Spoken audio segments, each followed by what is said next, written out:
In less than 10 minutes, I'm going to show you how you can actually do a personal financial audit on yourself. By answering these 19 questions, you're going to know whether you are oversaving, undersaving, you're having too much debt, and all that kind of stuff. So the 19 questions are in a questionnaire that I'm going to link in the description box above or in my website.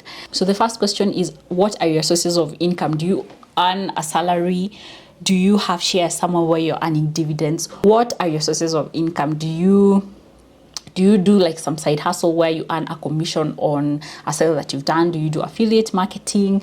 Do you have rental income? List them down. List all your sources of income.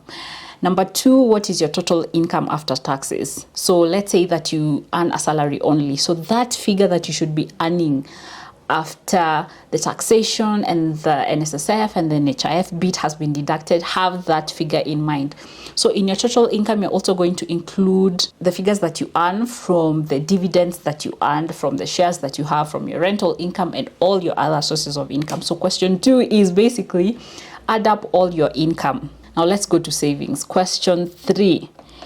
How much savings do you have as at today, as at now? If it's 0, write down 0.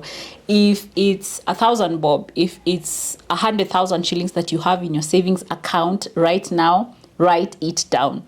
The fourth question is, if you save, where are your savings? So you've been saving up money. Is it in a chama? Is it in a money market fund? Is the money that you've saved up in a sacco? Is the money that you've saved up in, I don't know, like where it is, write that down. Is it in the bank? Write that down. The fifth question is, have you separated your savings from your main account of spending? So by that we mean the account where your savings are at. Is it the same account where the normal money that you use on your day-to-day expenses is?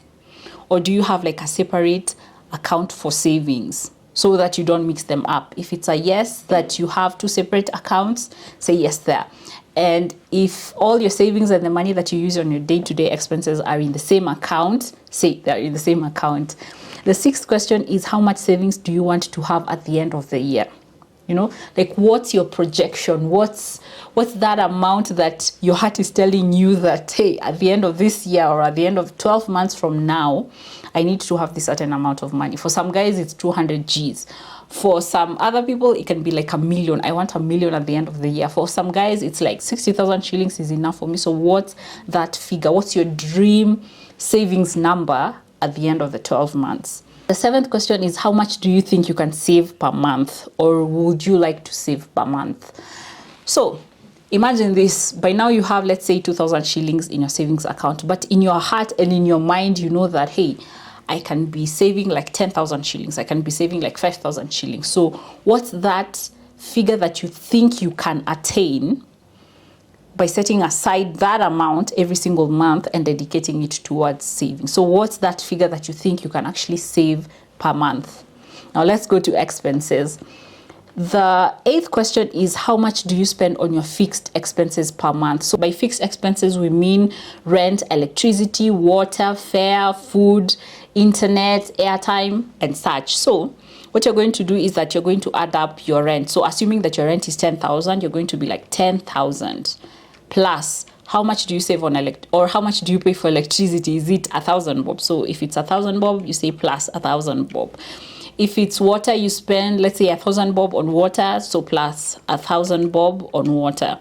If it's food, approximately, like you spend food and shopping is around, let's say, 12,000, so plus 12,000 on food and shopping. How much do you spend on your fare? So if it's like 1,000 bob per week, 1,000 bob times 4 weeks, that's 4,000, so plus 4,000. How much do you spend on the internet? Like, do you pay for Wi-Fi and such? So if it's, let's say, 2,000, you say plus 2,000. Then finally, how much do you spend on airtime? Because there are guys who like buy airtime for the whole month, which is like, let's say 3,000 bob, so plus 3,000 bob.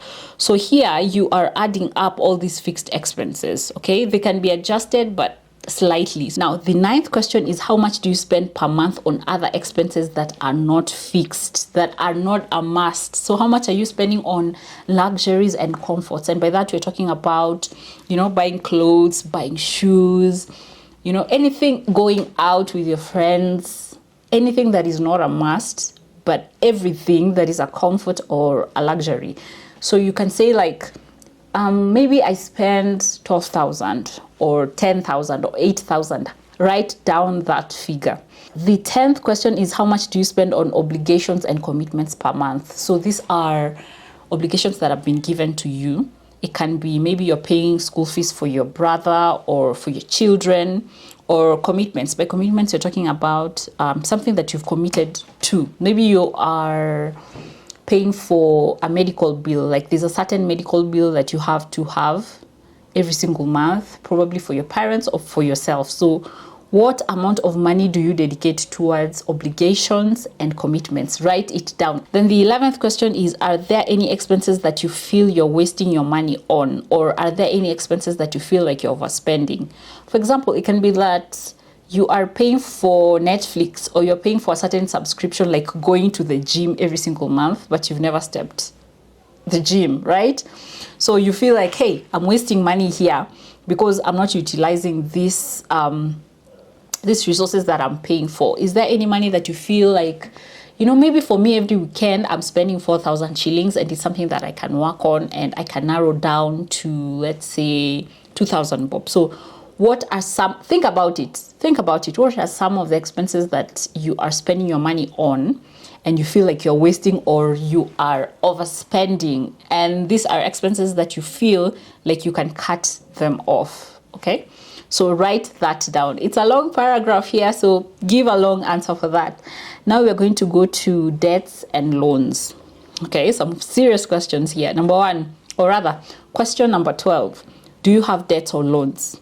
If you have any, say yes. If you don't have any, say no. Okay? Number 13, if yes, what type of debt do you have? Is it a bank loan? Do you owe a Shylock? Do you owe your mama loan? Do you have a Sacco loan? Do you have a mobile app loan? What loan is this? Do you have a business loan? Okay? Do you have an education loan that you took on debt to finance your education?